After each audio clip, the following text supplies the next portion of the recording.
Hey folks, Joe Valley here from Quiet Light Brokerage and the Quiet Light Podcast. Thanks for joining us again. You all know my story. I'm an entrepreneur. I've been self-employed since 1997. Long time ago. I've built, I've bought, I've sold my own online businesses. I've produced a couple of television infomercials. I've done a ton of radio. And I don't think I've ever said this on the podcast before, but I was actually the host of one of the television infomercials as well. And yes, I stuttered through the whole thing. My wife was brilliant and I stuttered, lots of retakes.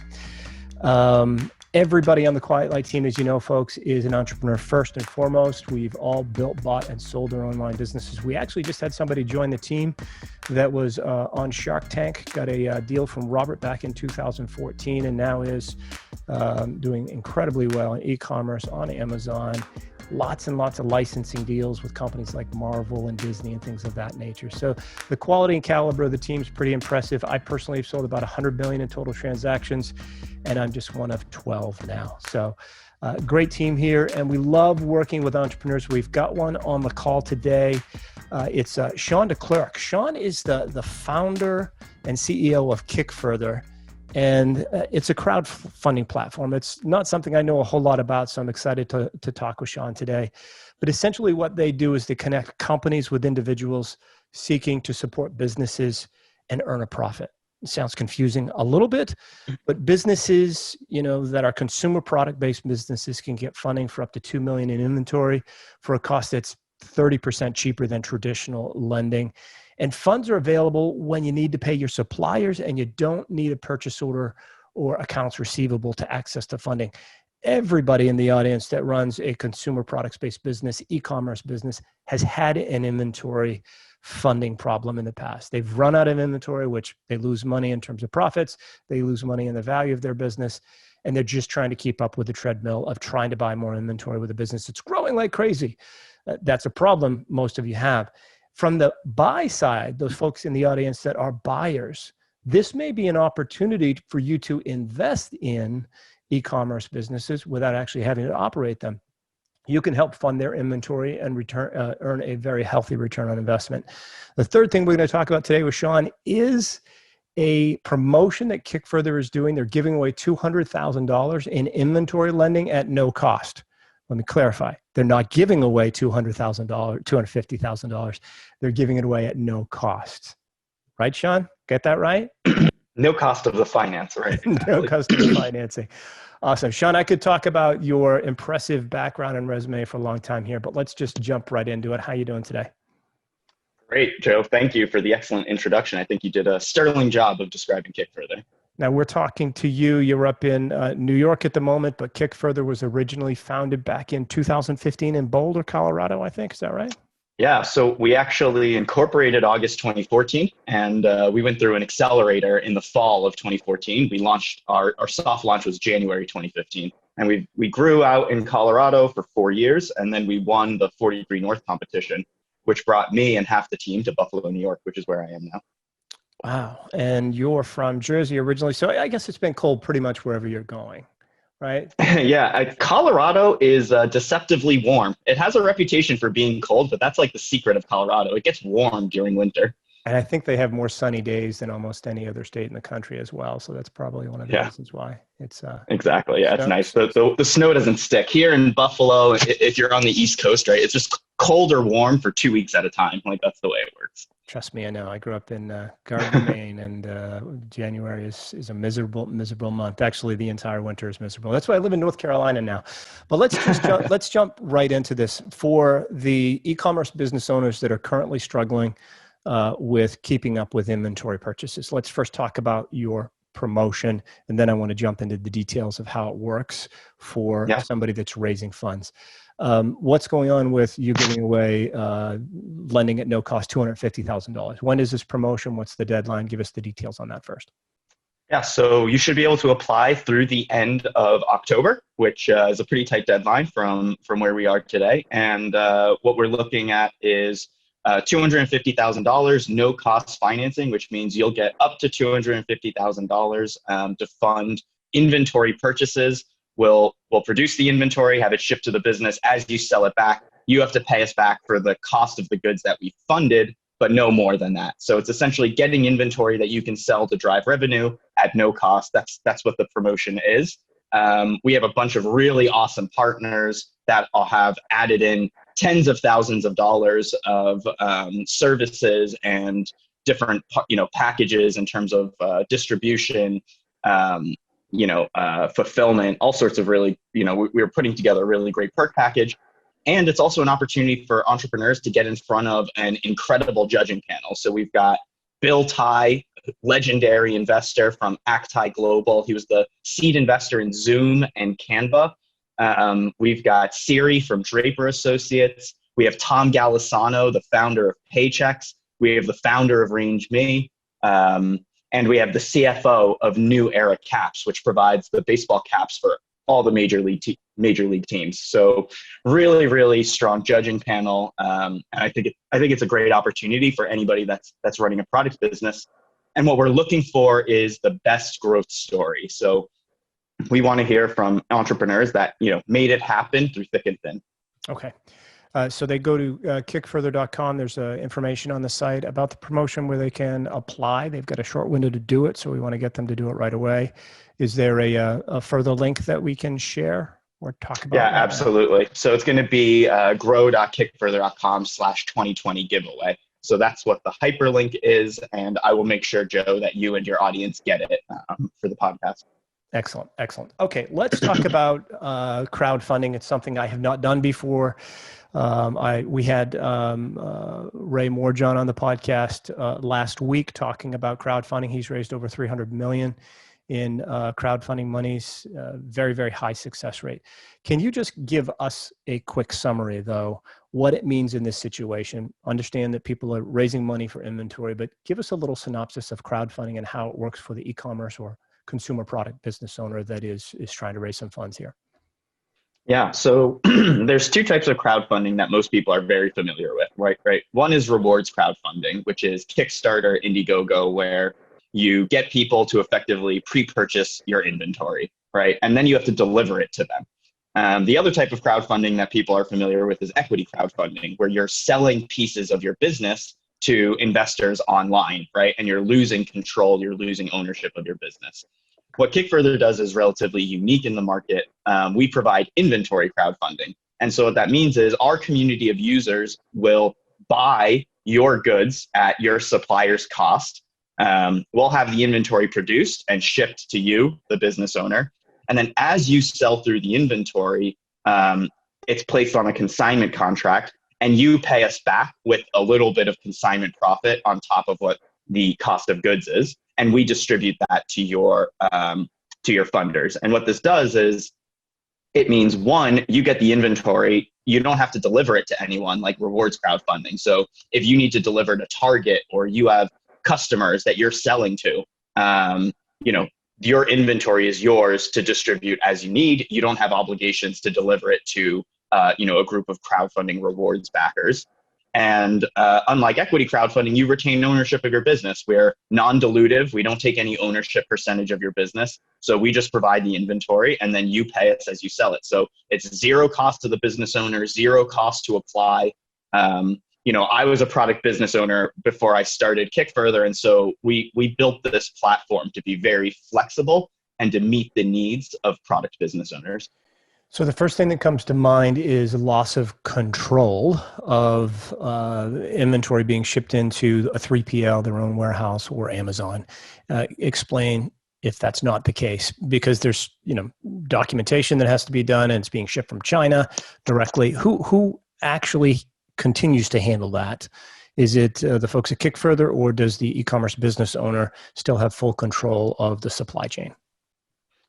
Yeah, so as far as the product business owner is concerned, we come in to pay the supplier, and then we just want information share. So we want to know where the inventory is. That's really the extent of the control we're looking for. Is more like oversight, right? So we want the information, but it's our contract says using any reasonable means to distribute the inventory. So we give you the inventory. The reason we want to work with great product business owners is we want them to run their businesses, right? We don't want to get in their way. So any reasonable means to distribute the inventory. You get the inventory. If you want to send it out as samples, if you want to sell it to wholesale, you want to sell it direct to consumer, you want to sell it at a discount, whatever. That's up to the business owner. And all we require is that we get paid back the consignment profit, which is, a small increase on the cost of goods.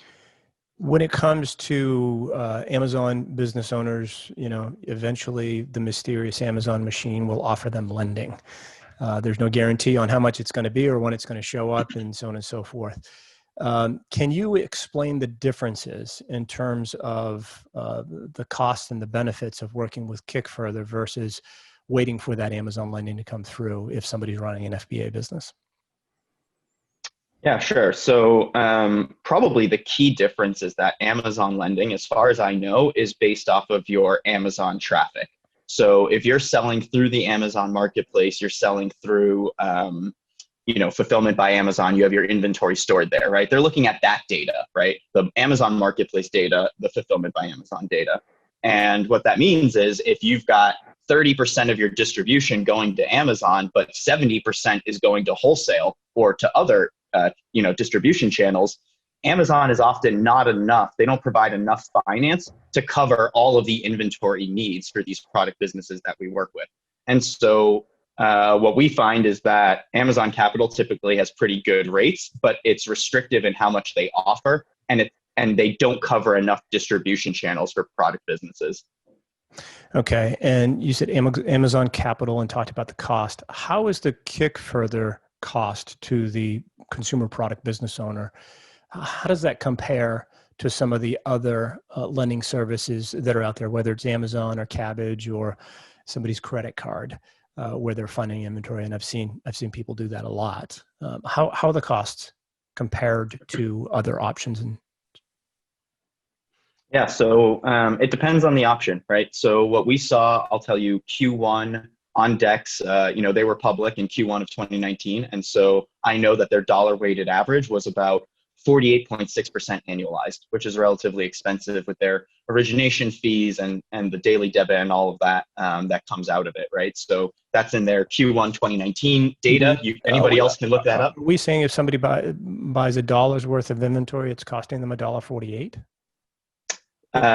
Yeah, so the way it works is that you get a really aggressive payment schedule. So normally what's happening is you're paying about, let's say 15% in 4 months. Right. And then when you compound that out to a year, it ends up being 45%.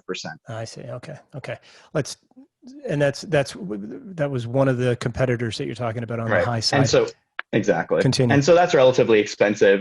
What we'll see with KickFurther is we'll come in at about a third of what a business's current costs are. Right. So that's like on the high end. But wherever a business is, we typically come to meet them. And what we say to our business owners is, hey, come to KickFurther, make your first deal competitive with whatever your current financing is, whatever it is, wherever you're getting it, right?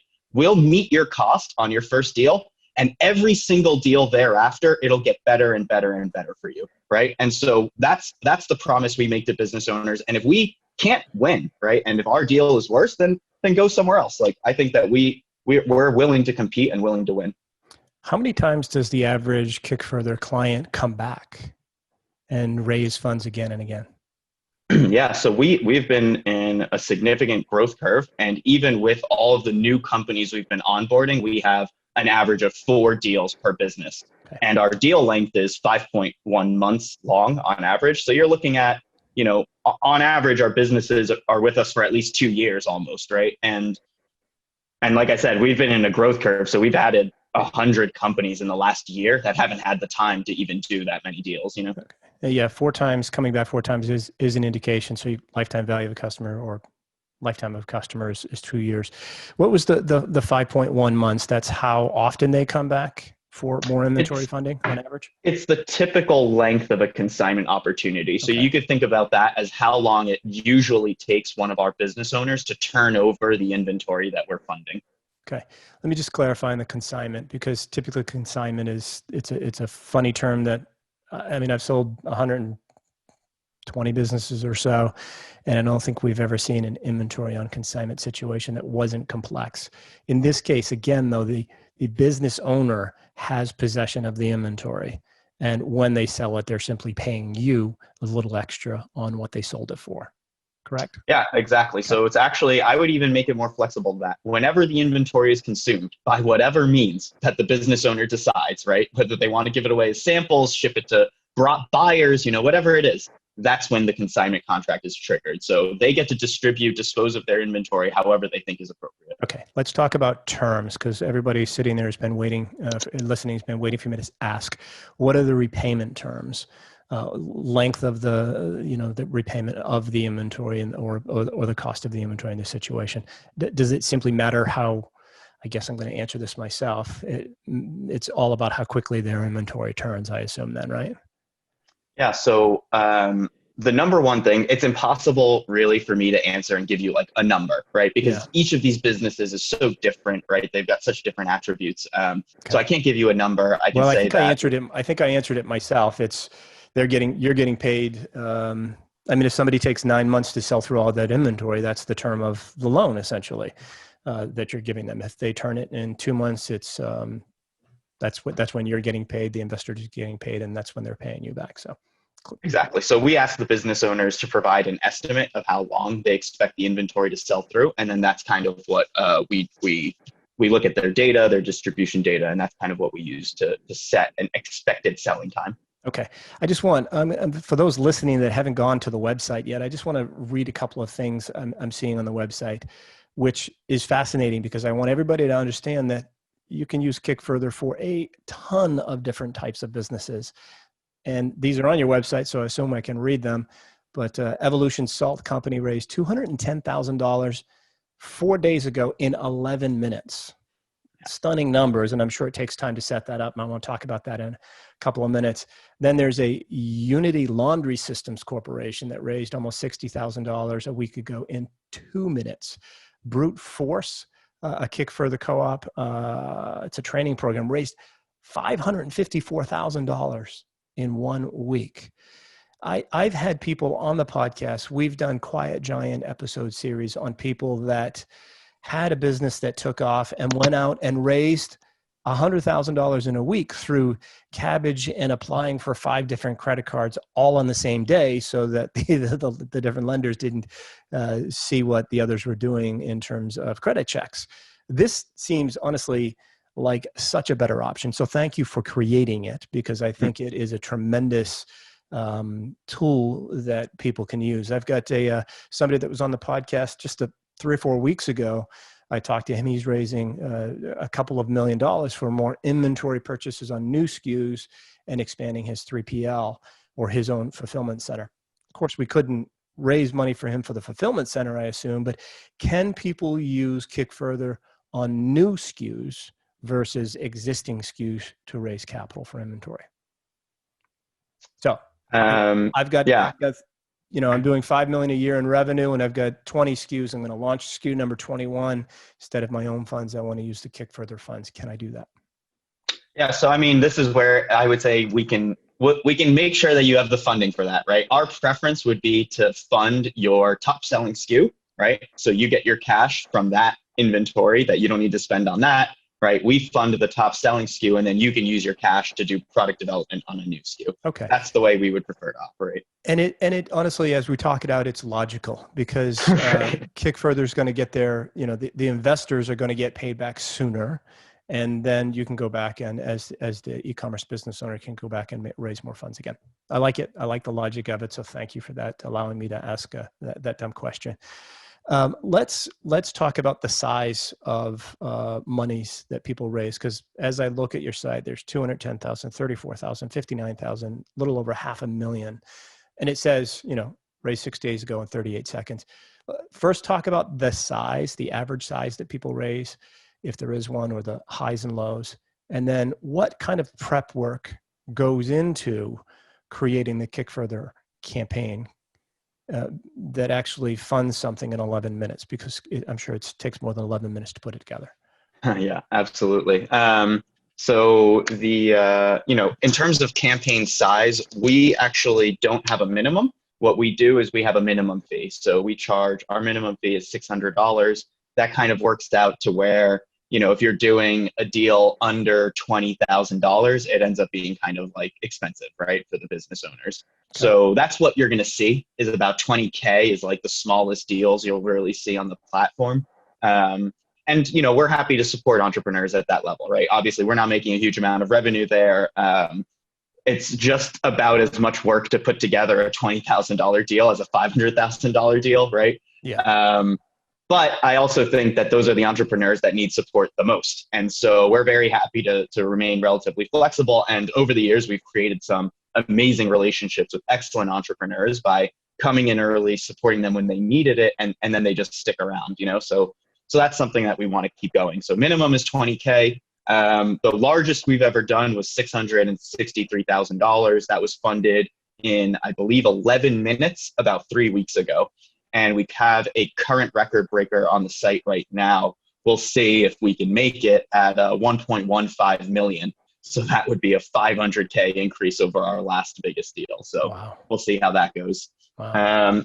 In terms of the amount of time for setup, it takes more time. You're on your very first deal. Every deal thereafter is easier and easier. And the reason for that is because, like I said, we want information share. So we get plugged in with your business, where you are, whether it's at a 3PL, with your manufacturer, with your freight forwarder. So we're looking to establish those same relationships, to build those communication channels. That's the hardest part, is building those, making those connections with the various service providers that a business owner works with.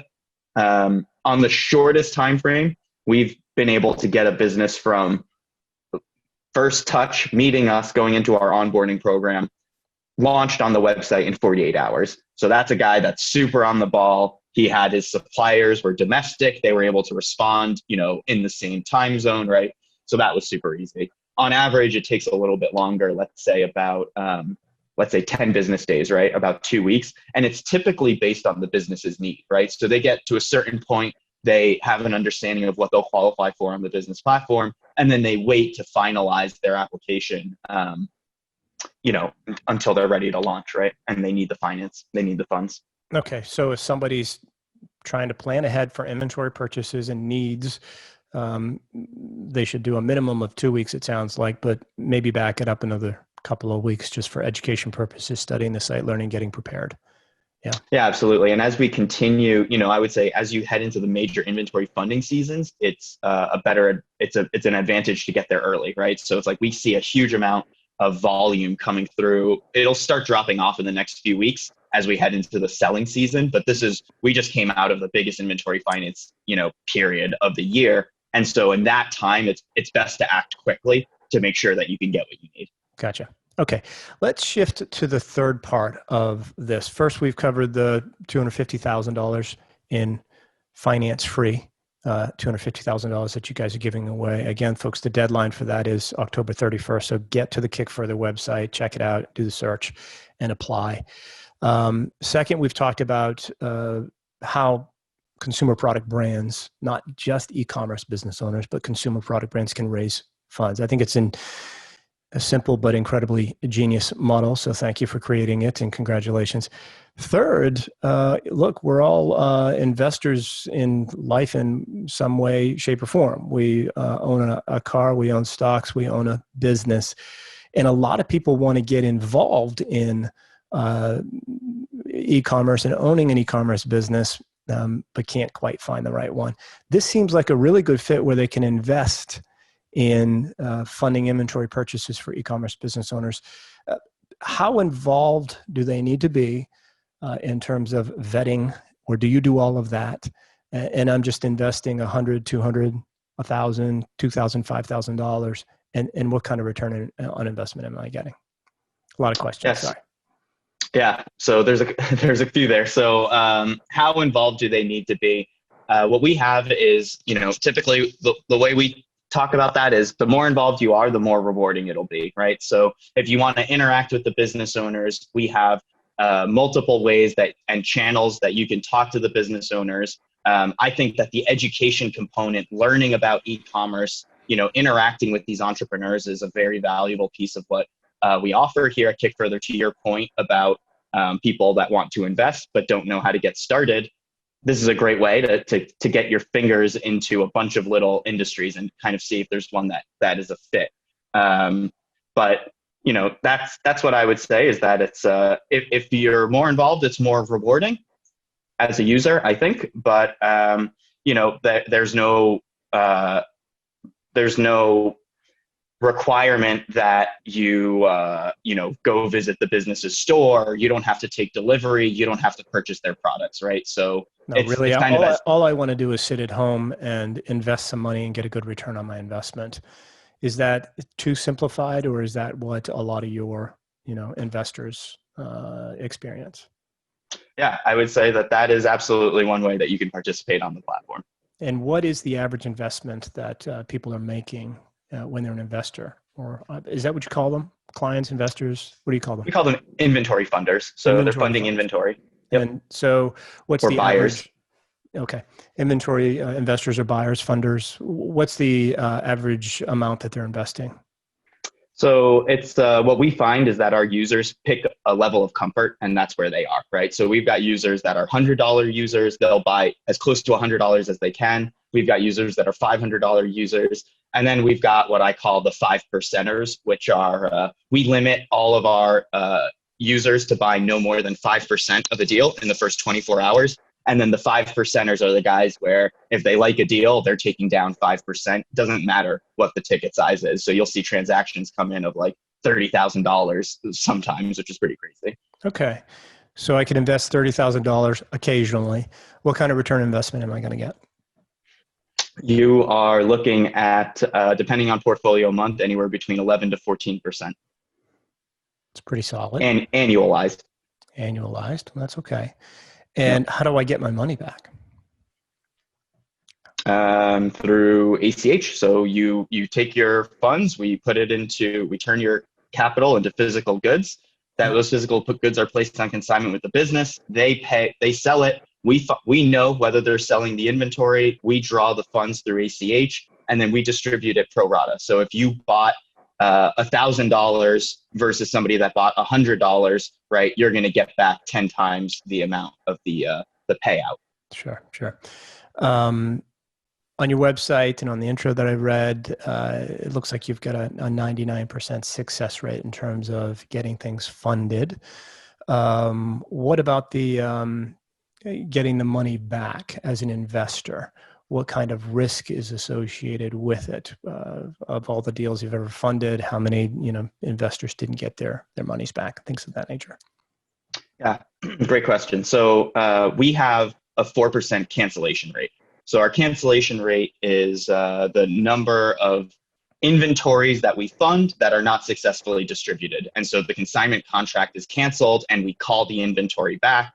And at that point, one of the buyers, one of the funders, can choose to take delivery of the inventory that you funded, right? So if you funded, 1,000 sweaters, right, and then half of them sell, you might get an email from KickFurther that says, hey, do you want to take delivery of 500 sweaters, right? We also offer a liquidation option. You can imagine that there's a lot of people that don't want a pallet of sweaters to arrive at their house. Yeah. And so we can provide liquidation, but liquidation goes the way you would expect liquidation to go. So that's generally not a great outcome, right? But that happens about 4% of the time, right? So 1 out of 25 deals, which we're pretty happy with, I'm sure in your experience with product entrepreneurs, right? Yeah. Like the hit rate on inventory is not that high. So we think that we do a really good job on our selection. And even in the case where the 4% get canceled, we normally get about 30% of the payments come back prior to cancellations. So we get about 30% of the deal gets paid out. And then there's that little bit of liquidation. So we're actually looking at all in about a 2.2% cancellation loss rate with a 4% cancellation rate. Just spinning that and explaining it from layman terms. So essentially I'm going to make an investment, have roughly a 97% success rate in terms of my investment, and I'm going to be earning 10 or 11% annualized return on my investment. Loss adjusted. Yeah, exactly. Wow. So that 11% includes those cancellation deals. And then the last thing I'll say, Joe, is, you've been a product entrepreneur, right? The one thing that all entrepreneurs are is optimistic. So we have a 4% cancellation rate. We also have an 8%, slow to pay rate, which means they're outside the terms of how quickly they thought they could sell through the inventory, but they're still in good standing, they're communicating, and they're providing the payouts for the inventory that's sold as it sells, right? And those are deals that'll take a little bit longer to complete. Often those business owners offer a bonus payout because they recognize that by taking longer, they've created some, additional obligation. And so they're happy to meet their funders and they want to do more business with us. So that happens a little bit as well. And I would say, what we look for is for businesses that are communicating and for businesses that continue to meet their contractual obligations. Okay. And I'm just looking at the website for those listening and thinking, maybe I'll invest some money through KickFurther. There's company details, past co-ops that they've done, reviews, all sorts of information on the businesses themselves. And I'm assuming, in addition, people can visit the websites, look at them, look at the LinkedIn profiles of the owners, really figure out who it is they're investing with before they wire funds or commit anything to KickFurther in that inventory purchase. Yeah. And I think, Joe, one of the things that we've done really well is thread the needle between providing a lot of information that makes people that are buying the inventory, the funders, feel good about who they're entering into a transaction with, while also protecting the business owner and making sure that there's no key competitive information that's getting out there in the public realm that might create a risk to their business. So I think we've really done a good job of threading that needle and meeting both parties where they need to be. Well, I got to tell you, what I think you've done a really good job at is, like, you care about my opinion at the moment. We don't know each other that well, but helping first, right? So you've created a business model where you're simply helping. You are earning a return on your own investment and you're earning profits for your company, but you're helping people with a definite need. When they're growing, they need more money for inventory. And accessing capital as a small business owner is incredibly hard. There are so few options. And then as an investor, people that want to buy an online business, finding that right business and having it in a situation where they can buy it with all cash, they've got to save an awful lot of money for that. The other option is SBA, and those are a small percentage of the deals, especially with, what's going on with the pandemic and PPP lending, pushing things back and making things more complicated, and COVID bumps and all this other stuff. So I applaud you. I think it's fantastic that you're helping investors or people that want to invest in consumer product goods and inventories or online businesses, and those that need the capital. So kudos to you. Very impressed. It's a need, folks, that is out there. You know it if you're listening. Go to KickFurther, check it out. And one more time on the URL for the $250,000 of finance-free monies that you're giving out. And I know we're going to put that in the show notes, but for people listening, I want them to hear it one more time from you. All right. It's grow.kickfurther.com/2020-giveaway. Simple. I think we'll put that in the top of the show. Well, we're going to put a banner across our website too, because that's where it should be. So that's where we'll make it easy. Thank you. Sean, this is fantastic. Very, very exciting information. Hopefully lots of folks will enjoy getting some finance-free money from you, and that investors will earn a good return on investment, and you're going to help a lot of entrepreneurs raise money for inventory as well. Anything else that you think you want to share before we jump off? No, Joe, you've done a terrific job. Thank you. This was super exciting. All right, man. Appreciate your time. All right. Thank you so much. Have a great day.